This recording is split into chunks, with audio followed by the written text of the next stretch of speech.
In this video, we will take a look at the latest news regarding PlanetWatch as of 9th of December 2021. We have news regarding rewards problem, governance vote, sensor batches and more. Coming right up.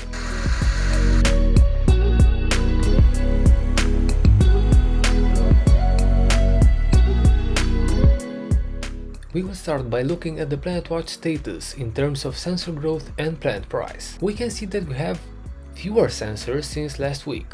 Why is this? Because this week the team changed the number of sensors reported in PlanetWatch Explorer to reflect only the real active sensors. So they remove from the count the ghost sensors, sensors that don't have been onboarded correctly, and the banned ones. Talking about the token value, we are looking at 35 cents at the moment of the recording and around 15% decrease in price since last week.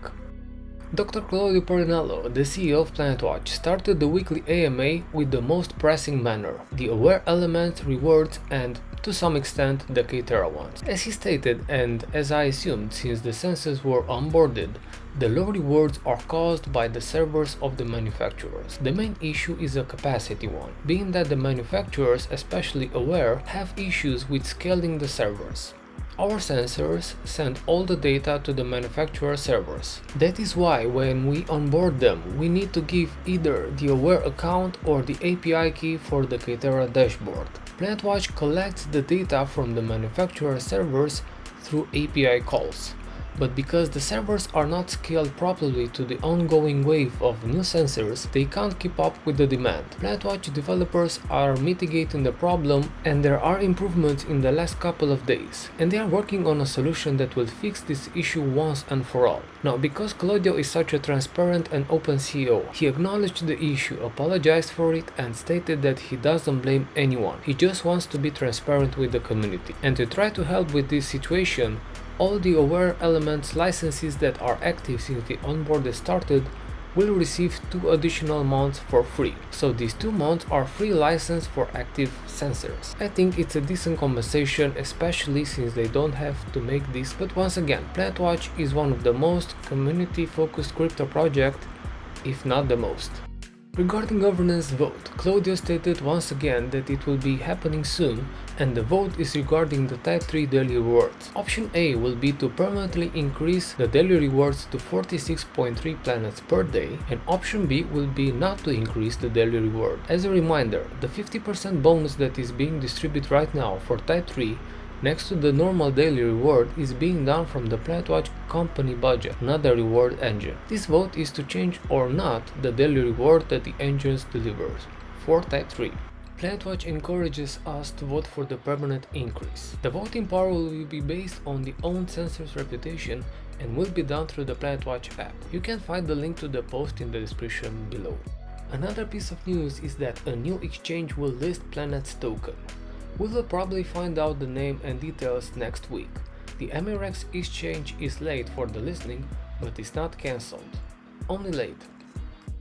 Regarding sensor batches, we should have a new lot of both Arquino and K-Terra Sensage Mini for sale before Christmas. Once again, Claudio stated that this is a worldwide problem and that he is confident that the situation will be better next year. Here is my take. Claudio stated several times in the past few weeks that new sensors will be onboarded on the network, so seeing that he maintained this communication, I do believe that everything is going according to the plan with the new sensors. Almost everyone asks me if it's late to buy sensors, how long will it take and so on. Here is my answer with what I know.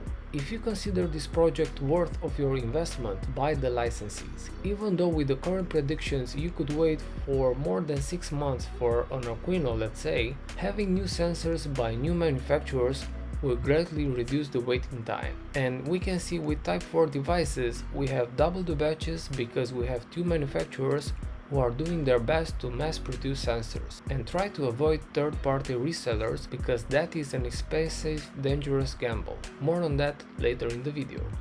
Another piece of news is that the support team will answer the tickets related to current PlanetWatch issues after the infrastructure will be updated to fix them. Claudio stated that the support is not delayed or lazy, just waiting for the fixes in order to provide adequate answers.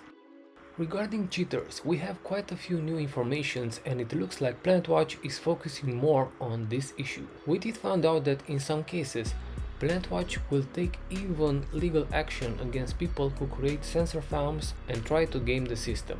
Once again, this is fair in my opinion, as receiving daily rewards for useless data that knowingly the cheaters provide is the same as scamming. And more than that, going deeper into the PlanetWatch posts, we found out that when PlanetWatch bans a person, not only it does it for life for that person, but also bans the licenses and the sensors. Now, this is not a confirmed information, but I will put the link to the post down below and I will let you decide if this is the case or not. If so, this is huge because 1. This will definitely stop that person from gaming the PlanetWatch network, and 2. This makes second-hand market even more dangerous. Why? Because a banned sensor can't be used on the project ever again, even if it's working perfectly and it looks like a brand new one. This gives even more reason to avoid buying sensors from eBay and resellers. And regarding resellers, Claudio warned us that there are no PlanetWatch approved third-party resellers. That makes me think that some people or companies are falsely claiming this. With all the extra risk, much higher price, and the fact that we should see new sensors next year, I strongly suggest going on the PlanetWatch official path of buying sensors. We also found out more clear goals for PlanetWatch going forward. The first one is achieving full-scale outdoor air quality deployment in the number of major cities worldwide, and Miami is one on the list as we heard last week.